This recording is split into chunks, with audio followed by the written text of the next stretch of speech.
Boa noite, queridos amigos. Sejamos todos bem-vindos a essa casa que está em festa. Festa por todos nós que aqui nos confraternizamos junto a esse aniversário de 40 anos de uma história tão linda e que tantos corações, tantos espíritos foram atendidos e trabalharam para que isso estivesse pronto, estivesse sendo construído e aqui estivéssemos hoje. Essa equipe com certeza trabalhou muito para que todos nós aqui estivéssemos hoje, enfrentando muitas vezes desafios e dificuldades, mas que aqui juntos, abençoados pelo Pai Maior, por Jesus que traz a sua paz e toda a sua equipe para aqui conosco falar hoje, uma ousadia que eu faço de trazer algumas reflexões sobre um dos grandes vultos, um dos espíritos mais enobrecidos que conhecemos, Paulo de Tarso. Que Jesus nos conduza a palavra com a certeza de que vamos trazer algumas pinceladas para que este nosso querido irmão possa perfumar esse ambiente com todo o amor e com todo o perdão que ele tanto exercitou. O trecho lido aqui inicialmente é uma psicografia do próprio Paulo que está no Evangelho, no item 15 deste capítulo. E se tem alguém que teve que mostrar, como diz o texto, pelos atos como perdoar, foi Paulo, porque muito ele sofreu nesse período. Nós vamos conhecer um pouco de Paulo e um pouco das suas viagens, mas para conhecermos Paulo, nós vamos ter que conhecer um pouquinho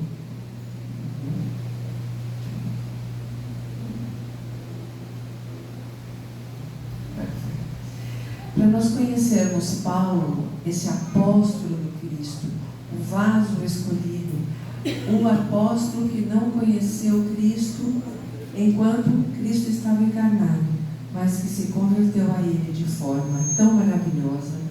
Nós precisamos entender quem ele foi antes de ser Paulo. E antes de ser Paulo, ele foi Saulo. Mais à frente vamos entender por que ele mudou de nome. E Saulo, quem foi?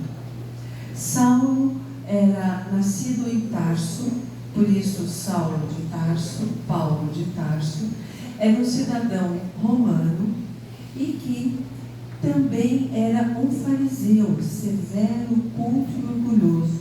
Pertencia a esse grupo de pessoas que cuidavam, que procuravam zelar ao modo que lhes era próprio, daquela cultura, daquele conhecimento que chegava até aquele ponto antes do Cristo aqui chegar. Representava ali um acúmulo de conhecimentos muito grande. Ele era profundo conhecedor da lei mosaica. Ele a praticava e fazia exigências para que ela fosse praticada com muita capacidade de persuasão, mas ele tinha a inteligência sem o exercício do amor. Paulo tem uma formação sobre 4 pilares que rapidamente vamos aqui elencar. Ele tem uma formação hebraica, era um homem hebreu, e em seu ideal religioso. Então ele professava ali a lei que os hebreus deveriam professar. Era de família judaica e um hebreu exemplar. Cumpria todas as formalidades que a religião naquela época impunha. Era fariseu, muito disciplinado, intransigentes com qualquer coisa que não fosse correta, que não estivesse segundo a sua forma de pensar e compreender a lei que naquele tempo governava os atos dos hebreus. conhecedor, defensor e obediente da lei mosaica, ele era um monoteísta absoluto. Ele acreditava naquilo que Moisés veio trazer na primeira revelação, o Deus único.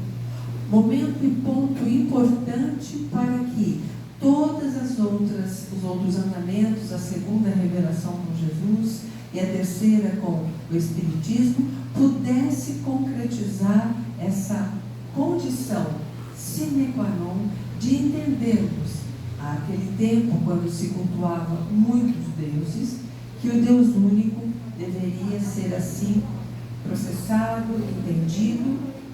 E esse Senhor, ele foi entendido por Paulo, esse Senhor, como era chamado Deus naquela época, por o ensinamento de Gamaliel, um dos mais conceituados doutores da lei, conhecedor de toda a condição necessária para o conhecimento da lei.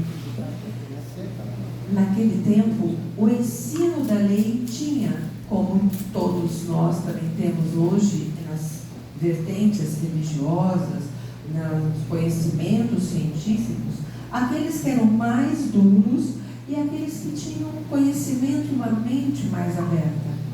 E Gamaliel fazia parte desta classe, deste grupo de homens que orientavam os outros homens, porque as mulheres naquela época não tinham muita oportunidade de assim fazê-lo, mas sua grande maioria era uma exceção, as que sabiam ler. E aí Gamaliel pertence a uma classe de pensantes mais avançados, vamos assim dizer, da lei. Um outro pilar fundamental que depois vai repercutir na nossa fala sobre a importância dessas características desse irmão para o Paulo, quando nós assim o trouxermos à baila, é a influência da cultura grega, visto que ele era de Tarso. E ali Tarso era o centro do helenismo. Ali havia uma condição de estudos da sua formação, onde ele desenvolveu uma retórica, uma capacidade de arguição, uma lógica, uma dialética, que é aprender através da reflexão e da conversa, da troca de pensamentos, de filosofia.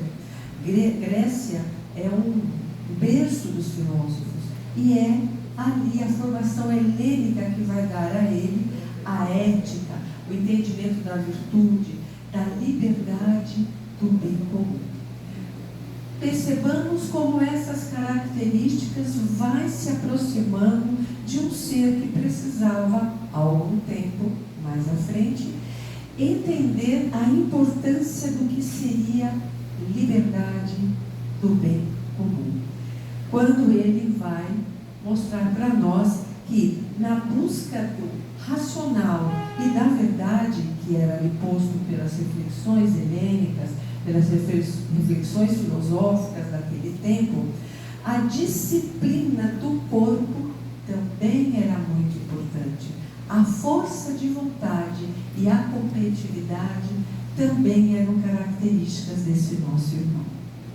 Até essa questão da importância do culto ao corpo, que lá se tinha com jogos e muitas condições competitivas, que ele também praticou, trará a ele condição no futuro de uma série de condições fundamentais para o trabalho que ele vai desenvolver com Cristo. Mas Paulo, ainda não Paulo, na sua formação, tem também por nascimento a cidadania romana. E isso vai lhe oportunizar à frente uma certa grau ali de prerrogativas para que, quando ele fosse fazer o trabalho que veio a serviço de Jesus, pudesse ser utilizada essa cidadania com as prerrogativas especiais. Porque os gentios, aqueles não romanos, aqueles que eram hebreus, não tinham condições de receber alguns benefícios. E ele sim. E vai usar em favor do Cristo mais à frente. Então ele tinha uma certa proteção em algumas das suas ações por conta da lei romana, que privilegiava situações diferentes para romanos e não romanos. Ele vai ter com isso uma liberdade maior de circulação por alguns ambientes que outros hebreus não teriam, não tiveram. Ele terá proposto para ele, teoricamente, um julgamento justo, mesmo nós, como vamos ver a seguir, que não foi tão justo assim, mas ele foi muito respeitado, apesar das divergências que tinha com os romanos, líderes da época. Ele tinha acesso jurídico e político por conta dessa cidadania e um senso de ordem, um senso de organização, agregado àquela disciplina que falamos, excepcional. Ele era muito correto. Assim, ele vai ter um pragmatismo, ele vai ter uma condição de ação muito à moda daqueles que governam com o saber, com a convicção naquilo que acreditam. Numa síntese, então, trazemos um quadro comparativo onde a sua formação hebraica lhe favorece, a partir da Torá, que era a base de estudo, do farisaísmo e do entendimento mais acessível que Gamaliel lhe dá, um zelo religioso profundamente como uma forma dele trabalhar aquilo que era a sua base espiritual para se tornar Paulo. Uma disciplina moral esmerada, uma paixão pela verdade que ele naquele momento acreditava ser com as bases que aprendeu com Gamaliel.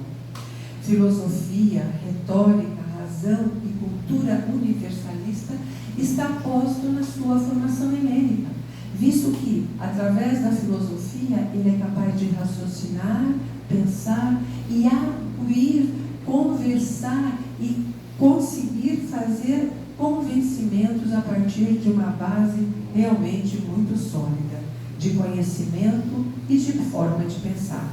Assim, o diálogo com os gentios, lá na frente, quando ele vai trabalhar para levar o Cristo, vai ser muito importante essa característica por ele ali desenvolvida.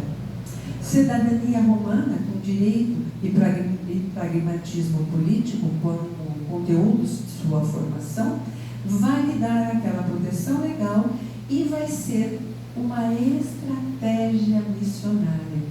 Jesus, que programou àquele tempo toda uma equipe de milhares, vamos dizer assim, séculos, alguns milhares de anos, séculos, muitos séculos antes da sua chegada, toda uma equipe de trabalho para que pudesse ser, a partir dos profetas, trazer a certeza de que ele chegaria e teria alguém para dar continuidade a esse trabalho.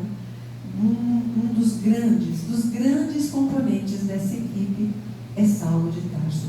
Mesmo tendo toda essa condição, ainda a favor de perseguição aos hebreus, perseguição depois aos cristãos, ele tem nesta formação a condição também de ser o missionário esperado pelo Cristo. Assim, nós vamos encontrar também naquela condição atlética que eu falei para vocês a respeito do trabalho que ele desenvolve na Grécia, uma condição de suportar todos os martírios depois lá no futuro. A perseverança, o vigor físico, as metáforas esportivas e a coragem missionária vai fazer com que ele tenha desenvolvido a capacidade de, mesmo sob fortes condições físicas de abalo, superar isso e servir ao Cristo. Então, esse nosso irmão, todo moldado a uma condição total, naquele momento, farisaica, aonde ele vai trabalhar todas as condições do saber para imposição junto ao povo daquela época, vai ter um encontro muito especial. Disse para vocês que ele não conviveu com o Cristo, porque ele é anos 30 mais ou menos que acontece toda essa história que a gente vai narrar aqui alguns detalhes. ele vai ter um encontro com Jesus. Como assim? Ele vai ter um encontro com Jesus se Jesus já tinha sido crucificado? Ora, sabemos pelo Espiritismo, a terceira revelação, é possível sim de percebermos, vermos e nos comunicarmos com o plano espiritual em condições que Kardec nos fundamenta com toda a base doutrinária que estudamos todos os dias nos livros do nosso Pentateuco. E ele resolve, perseguindo os cristãos que já estavam numa condição muito acentuada, já havia sido martirizado Estevão, que era o irmão da sua noiva sem ele o saber. Ele vai em busca de Ananias. Ele resolve ir buscar Ananias aonde ele vivia, e ele pega uma comitiva sobre camelos e vai à frente de uma maneira que pudesse chegar a esse cristão tão importante, que tinha um peso muito grande na formação daqueles irmãos naquela época, chamado Ananias. E para que pudesse servir de exemplo, ele resolve encontrá-lo e punir. E ele vivia lá muito longe, em Damasco. Ele pega essa comitiva, vai à frente com alguns homens com suprimentos e para protegê-lo, e vai numa atitude dominadora de que iria chegar e arrebatar aquele homem, sacrificá-lo para o exemplo de todos. Mas ele interiormente, por toda aquela condição de filósofo, de pensante, ele tinha reflexões sobre a condição dele mesmo, e ele tinha certas angústias, umas certas inquietações que ele não compreendia. Seguia quando de repente uma luz lhe aparece à frente. Sentiu-se envolvido por essas luzes de forma arrebatadora. Quis voltar e pedir socorro àqueles que estavam à sua proteção, mas não conseguia. Queria gritar e não conseguia. A visão se dilatara. Parecia que ele não estava posto ali. Ele estava nessa dilatação de visão do infinito, de repente, contemplando aquela luz. Ele cede àquela luz e ouve uma voz que se tornará inesquecível para a sua vida a partir deste momento. Saulo, Saulo, por que me persegues?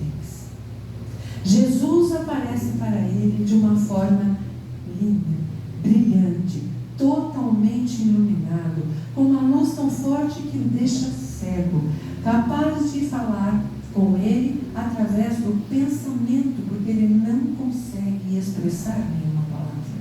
De joelhos se vê Saulo, que era todo altivo e dono da verdade, que impunha no sinédrio a sua fala, que narrava sobre as leis mosaicas de forma tão arrebatadora. Ele ali se vê de joelhos frente ao mestre, numa atitude de veneração, numa condição de reflexão sobre a sua forma de pensar. Pergunta ele para si mesmo: quem é? Quem é esse? Quem sois? Esse vulto será um vulto divino? Será alguém que eu preciso conhecer? Ou quem és tu? E ele vai justamente fazer a pergunta que fica registrado para sempre na sua mentalidade, nas suas lembranças. Quem sois vós, Senhor? Ele se rende e trata aquele vulto como Senhor. Lembramos que ele não tinha essa característica, ele não era subalterno. E Jesus responde humildemente: eu sou Jesus. Que queres que eu faça? Fala Paulo a Jesus. É só essa frase que poderíamos ficar aqui falando durante muito tempo. O que queres que eu faça? É a pergunta que Jesus nos faz todos os dias. Quando nós, Senhor, precisamos de Ti, precisamos de ajuda. E Ele fala: estou aqui. E a gente não tem muitas vezes a capacidade de falar: Senhor, o que queres que eu faça para passar por essa condição? Mas Saulo era Saulo. Ele vai para o deserto, ele vai primeiro para a cidade, acompanhado por aqueles que estavam seguindo, e fica 3 dias cegos depois desse momento de luz intensa, com grandes reflexões. Não sai da estalagem que foi instalado pelos amigos que o conduziam e que o deixaram sozinho. Segue ele esses 3 dias, até que um dia o estalageiro chega para ele e fala: tens alguém que quer falar contigo. Ele achava que era um amigo, a quem ele tinha procurado assim que chegar, é que o repudiou, porque sabia que ele estava ficando doido, achou que ele estava ficando maluco com aquela história de ter visto Jesus e que estava rendendo a ele, queria entender aquilo que tinha acontecido a ele. Ele achava que era esse amigo. Era Ananias, aquele que ele estava indo fazer o quê? Procurar, matar, para dar aos cristãos um exemplo. Ananias chega, ele permite, que ele vá ao seu quarto, e Ananias fala para ele o seguinte, entre outras coisas: Saulo, o Senhor que te apareceu no caminho enviou-me a esta casa para que tornes a ver. Ele falou: mas como que ele pode saber disso? Como que ele pode saber? E aí o que acontece? Ananias impõe a mão sobre eles, como nós fazemos nas nossas reuniões, após as reuniões com o passe, e ele realmente começa a ver. Vejo, agora vejo. E esse agora vejo, para nós, é muito mais do que os olhos que vai passar a enxergar tudo que está à sua volta de Saulo. Ele vai começar a ver aquilo tudo que está à volta dele, para que ele pudesse receber Jesus integralmente em si. Tem uma mensagem chamada Escamas, de Emmanuel, que ele narra que nesse momento Saulo percebe que como que escamas caíssem dos seus olhos, não só físico, dos olhos da alma, para que ele pudesse receber Jesus de uma maneira que ele fosse bem fortalecida e que ele pudesse assim passar a fazer a sua tarefa. A partir do momento desse encontro, ele lembra-se que Gamaliel não estava mais em Roma, não estava mais junto àquele povo, ele estava já seguindo Jesus. Ele lembra do amigo, mas não sabe exatamente de como que foi a conversão de Gamaliel. E Gamaliel, lembremos, é aquele que o ensinou a lei mosaica, que tinha profundo conhecimento da lei mosaica, e que a partir do momento que toma contato com o Evangelho de Mateus, começa a se consagrar aos seus estudos, e estava totalmente transformado e já convertido para o cristianismo. Ele vai procurá-lo, e Gamaliel, entre muitas outras coisas na conversa, vai lhe dizer assim: consagres toda a tua vida no esforço de compreender e divulgar o Evangelho de Jesus. Porque ele fala do interesse de conhecer aquele homem e todo o ensino que ele traz, para que pudesse realmente utilizar da sua potencialidade para levar este ensino a muita gente. Mas Gamaliel diz a ele que ali não era um lugar adequado, ele ia ser muito contestado. Ele já tinha ido à sinagoga de Damasco, tentado falar e tinha sido expulso. Então ele, muito confuso, só fala assim: mas como que eu vou sobreviver? Porque a sua bolsa já estava esvaziando, como que ele ia ficar longe dali? Como que ele iria, o que ele iria praticar? A profissão que ele tinha antes não poderia ser mais.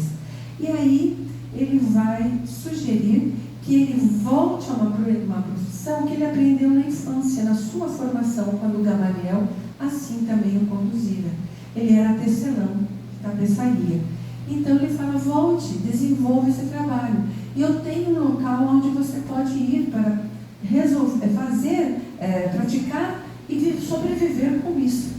Até que você consiga realmente absorver desse trabalho uma condição de entendimento do estudo contínuo que deve ser feito do ensino de Jesus para se preparar. E ele lhe dá uma cópia integral do Evangelho de Mateus. Uma das primeiras cópias, porque como era que se difundia a mensagem de Jesus? Os evangelistas, Mateus em especial, que tem no seu evangelho um retrato de tudo que foi acontecendo com Jesus, essa é a maior característica, né, nos evangelhos de Mateus, Marcos e Lucas. João já tem uma outra característica no seu evangelho, já mais a parte amorosa, mas aqui no evangelho de Mateus, que é o maior que tem, os ensinamentos do Cristo eram copiados das escrituras do primeiro original de Mateus e assim passando. E Gamaliel tinha um escrito original e entrega a ele. E ele fica assim, encantado, porque vai receber uma obra pronta, eu copiarei. Ele fala, não, eu já sei o Evangelho, eu já tenho isso de cor. Não só na lembrança, mas também na sua vivência. E entrega como presente esse Evangelho. E fala a ele que ele terá condições de ir para a casa de Áquila e Prisca. E lá ele vai passar 3 anos. Ele vai para o deserto. Esse casal desenvolvia, também já eram cristãos, estavam também sendo perseguidos, também tecelões, e eram parentes ali, de amigos deles ali, e ele vai para o deserto, fica lá 3 anos, todos os dias, estudando o Evangelho com Áquila e Prisca. E vai se beneficiando e vai se capacitando com aquela capacidade que falamos lá no começo de aprendizado, e vai se desenvolvendo toda uma condição de que, num determinado momento, tanto Prisca como o esposo e ele têm muita vontade de ir a Roma, mas precisavam se organizar para isso. Resolve ir a Damasco. E com a proteção de Estevão, lembra que falamos que Estevão já tinha sido morto. Nós não vamos entrar nesses detalhes, porque não é possível para o estudo de hoje. Mas este livro é imperdível para qualquer um de nós ler. Paulo e Estevão. Estevão era um seguidor do Cristo que é morto por espancamento por ordem de Saulo de Tarso. E ele sabia, Estevão, da potencialidade e do que estava programado para que este nosso irmão Saulo fizesse com o Cristo, na obra de Cristo. E é ele que passa a ser o protetor, o anjo guardião, o orientador, chamemos como quiser, de Paulo, de Saulo de Tarso até então. Isso, com a proteção e a orientação e a intuição de Estevão, ele vai para Damasco e vai na sinagoga tentar falar sobre Jesus. Mas o que ele recebe em troca quando ele começa a falar de Jesus? Mandato de prisão. Ananias recomenda, ele volta, sai de lá com a prerrogativa qual? Sou romano, estou aqui em Damasco. Para me prenderem precisam de um mandato, porque outros irmãos, os hebreus, os que estavam ali, os que estavam ali porque não eram romanos, podiam ser presos sem nenhum mandato. Mas o romano não. Lembra que eu falei que tinham leis especiais para eles? Ele se vale disso, vai procurar Ananias e fala: o que eu faço? Como nós vamos trabalhar? Eu quero trabalhar para Cristo. Ele fala: mas aqui não vai dar. Você vai sair daqui de Damasco. E colocam um cesto à noite. Ele fica um pouco escondido na casa de uma lavadeira. Ananias é açoitado, todo machucado, porque vão procurar Paulo com Ananias. Não encontram Saulo lá com Ananias. Eles colocam ele num cesto, colocam numa árvore. As cidades tinham muros antigamente. Eles passam ele para o outro lado do muro e ele vai para uma outra cidade. Então, ele sobe sobre os muros, vai caminhar até Jerusalém. Saulo, caminhando até Jerusalém, ele vai encontrar com Pedro, João, Tiago e Felipe na casa do caminho. Vou lá, aonde era aquele núcleo que tinha sido fundado por Pedro e os demais apóstolos para levar o cristianismo adiante. É o primeiro centro espírita que existia, a primeira casa cristã, o primeiro núcleo cristão fundado ali. Quando Saulo chega lá, e o atendente, né, ele bate a porta e fala que Saulo está à porta, os 4 que estavam organizando ali, esses 4 apóstolos que estavam tomando conta daquele momento, presentes ali na casa, ficam assustados. Saulo estivera ali quando Estevão foi preso e morto por ele.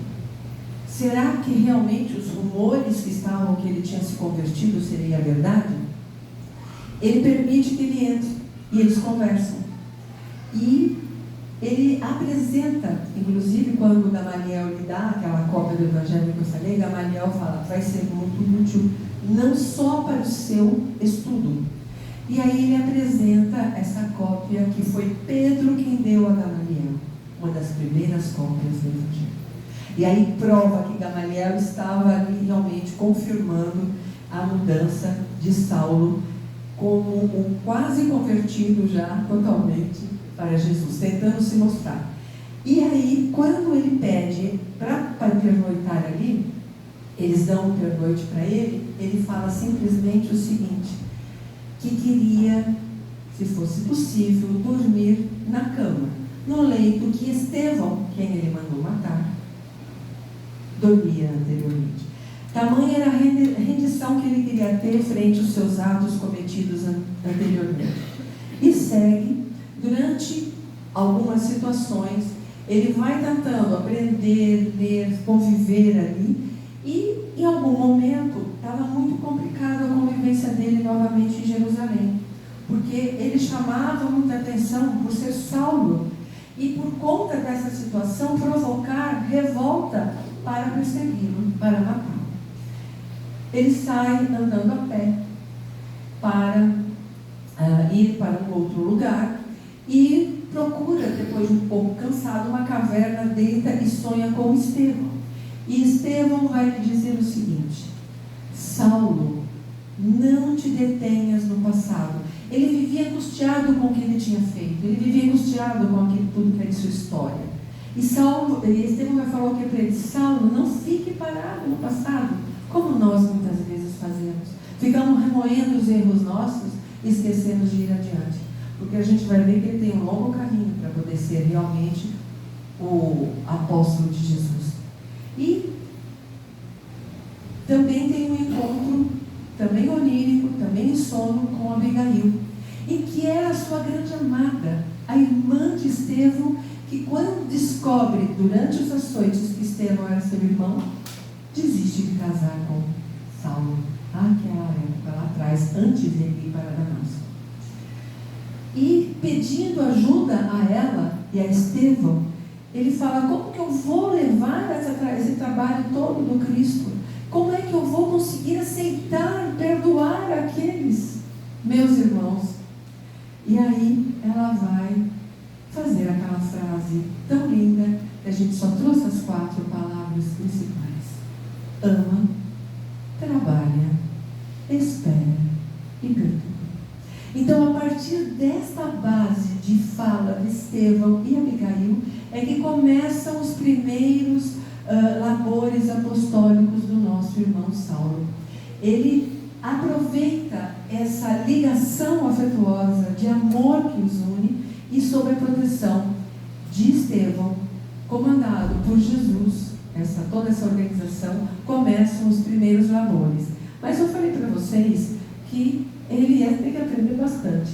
Ele encontra-se com Barnabé, era um outro trabalhador, né, outro apóstolo do Cristo, que já pregava. E ele fala que ele quer trabalhar. E estava em Antioquia ou Antioquia, gente, tem as duas formas de falar que eu já encontrei.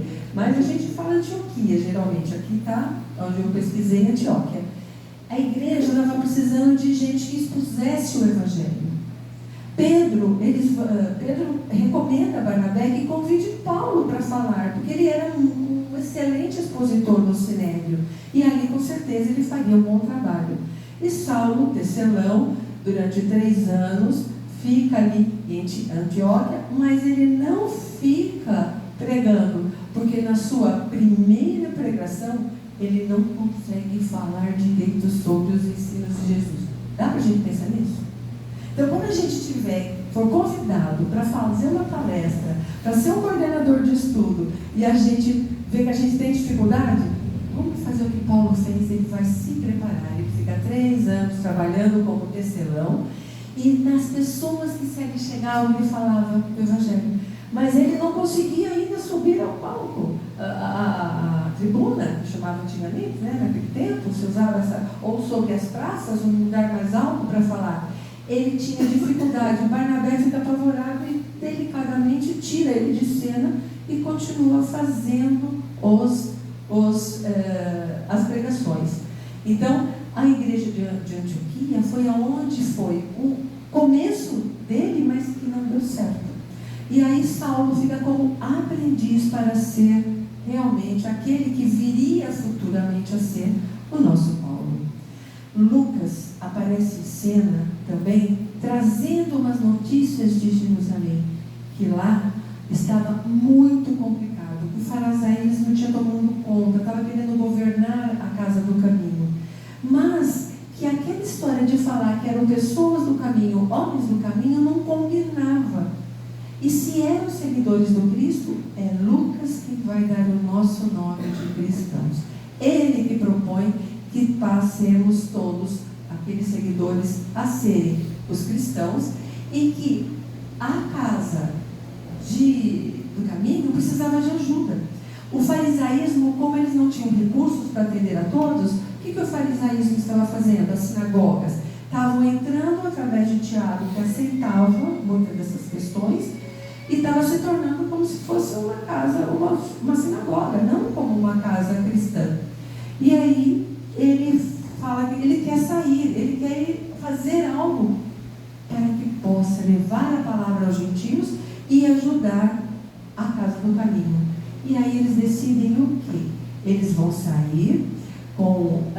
também o Tiago tinha sido morto, não o Tiago maior, que estava ali tomando conta, são 2 Tiagos, né? O Tiago, que era extremamente defensor do cristianismo, também tinha sido morto. Foi o primeiro dos apóstolos, após o Judas, a morrer. E que isso estava muito... Eles precisavam se libertar do farisaísmo. O que acontece? Ele propõe que levaria a boa nova, os ensinos de Jesus a todos os lugares, aos gentios. Ou seja, aqueles que não conheciam Cristo. E que nessa ida pediriam, quem pudesse, ajudar com recursos para que a igreja, a casa do caminho, fosse se libertando com a sua manutenção, que era mantida pela intromissão dos fariseus, para que eles davam ajuda financeira, mas eles falavam, então você tem que ter circuncisão, tem que ter aquelas questões com as carnes, aquelas regras que a Torá impunha, eles queriam impor para os cristãos. Para se libertar disso, Paulo começa o trabalho de levar a boa nova aos gentios. E aí, meus amigos, a casa do caminho, que era quase uma sinagoga, os apóstolos começam a ser expulsos da cidade, a boa nova vai indo aos gentios, e Barnabé vai ser o líder da viagem, da primeira viagem, porque Paulo ainda não tinha esta condição.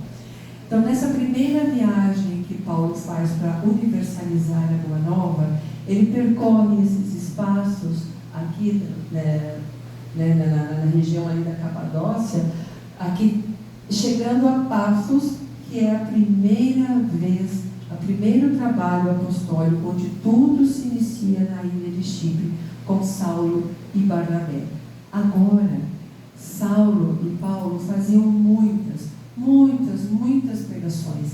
E era em todos os lugares, eles começaram a ficar muito conhecidos, eram chamados para todos os lugares para pregar, e um dia Barnabé chega muito cansado, e fala o seguinte: Saulo, faça as considerações de hoje do Evangelho. Saulo sobe. Lembra que ele ficou 3 anos no deserto, ficou 3 anos lá como tecelão. Ele sobe para fazer as orientações da noite e dá um show na sua vida. Aí sim surge o nosso irmão falando e trazendo as curas, que também eram muito comuns, a cura ao governador, que pela arguição dele fica rapidamente conhecido, quer conhecer, ele se cura de uma doença. Funda-se em Chipre, então, o primeiro núcleo cristão de lá, e aí surge Paulo. Aí, meus irmãos, surge Paulo nesse dia que eles retornam para a tenda, onde eles se passavam a noite para depois de fazer as pregações. O Barnabé diz para ele o seguinte: Saulo, você tem uma intenção muito importante, eu vislumbro isso.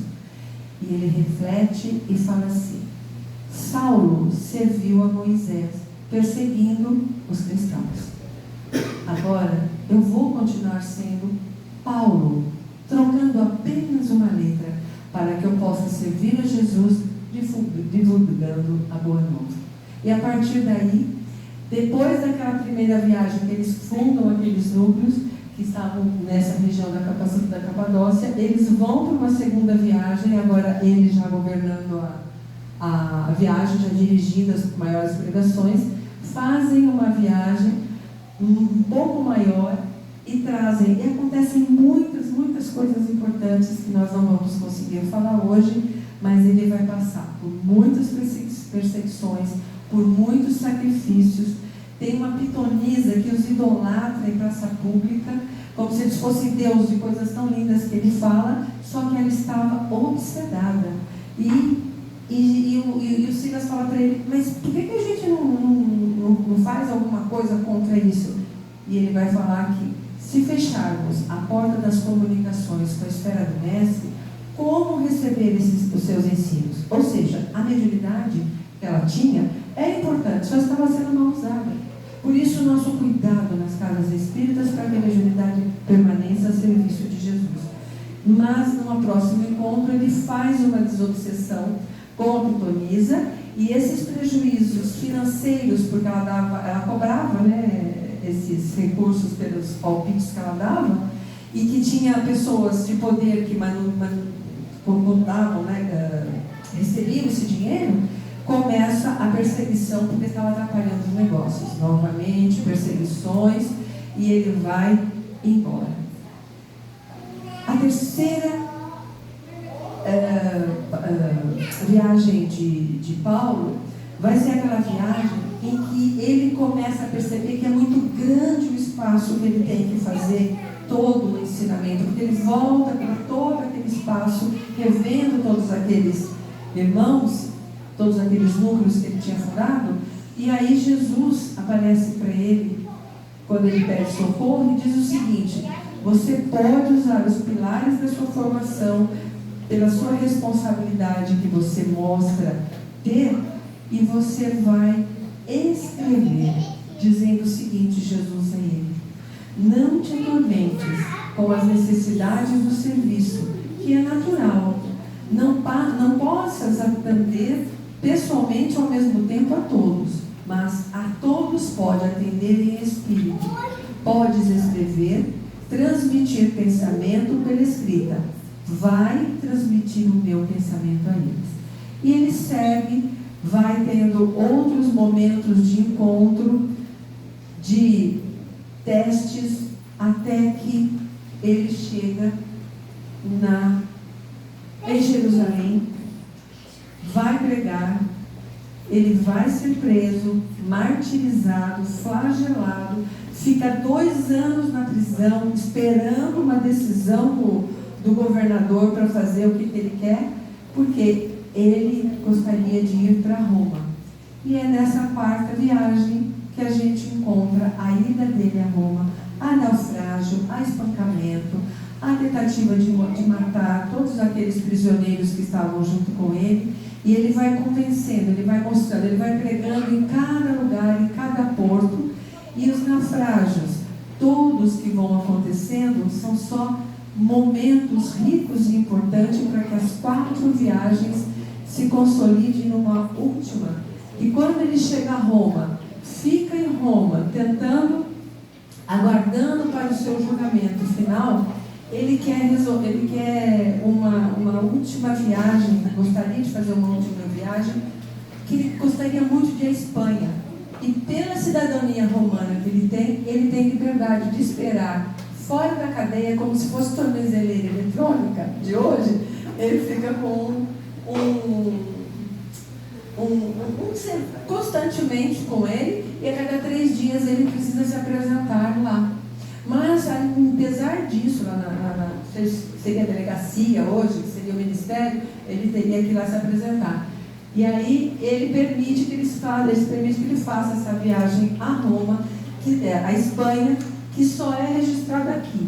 Eu não achei em outro lugar, a não ser na carta dele aos Romanos, que ele fala no capítulo 15, 24 e 28, que ele quer ir. Ele manda, fala para os Romanos, que ele tem a carta aos Romanos. Mas aqui no capítulo 9 e 10 registra a viagem dele a Roma, à Espanha, que seria a 5ª viagem que a igreja não considera, né? A igreja não tem. Mas para finalizar, qual é a maior viagem de Paulo? Nós vimos uma viagem, uma trajetória muito sofrida. A maior viagem de Paulo não foi apenas o viajante das estradas do Oriente e da Europa antigos, mas viajante da alma, cujo percurso espiritual o transformou, sendo um mapa para nós seguirmos. E só para uma síntese, para a gente ir para o final, ele sofreu nesse percurso todo, desde que ele resolveu lá, que encontrou com Jesus. Ele levou 5 surras com no mínimo 29 chibatadas cada um. Não sei porque 29 não 30, gente, mas era 29. 3 surras com vara de madeira, 3 naufrágios, um apedrejamento, vários assaltos, passou fome, passou frio, ficou doente, foi considerado morto e jogado lá junto onde estavam todos, e aqueles que o seguiam foram até ele e colheram com fiapo de vida. Conseguiu de lá melhorar, foi picado por cobra e não ficou bonito. Percorreu 30 anos de testemunho e trabalho com Cristo, percorrendo 15.000 quilômetros a pé.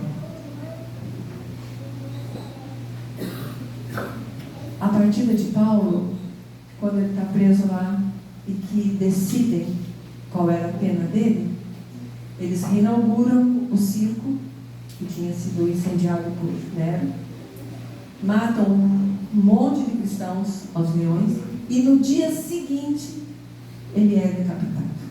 Quando está aqui o rapaz ali que tem que fazer a decapitação, e eles travam uma conversa, ele fala: não tem mais, cumpre o vosso dever. Assim como Jesus diz a Judas: vai e faz o que tem que fazer, ele também. A partida de Paulo vai para o plano espiritual com Gamaliel e Ismael, Gamaliel e Ananias, que são quem vem buscá-lo. E quando eles estão partindo, ele fala: o que gostaria de fazer? Gostaria de rever Jerusalém e agradecer a Jesus. Eu perguntei no começo quem foi Saulo. Agora a gente vai perguntar: quem é Paulo? Pela palavra de Arthur Valadares, alguém que promove a conexão atemporal com as verdades divinas. Não tem tempo para a gente ler, estudar e vivenciar Paulo. Por fim, na companhia de Jesus, ele é recebido pelo lado direito e lado esquerdo com Estevão e Abigail, os seus 2 grandes protetores de toda uma vida de trabalho no Mestre. E na hora que ele trava uma conversa sem palavras com Jesus, Jesus lhe diz: sim, Paulo, sê feliz, vem agora a meus braços, pois é da vontade de meu Pai que os verdugos e os mártires se reúnam para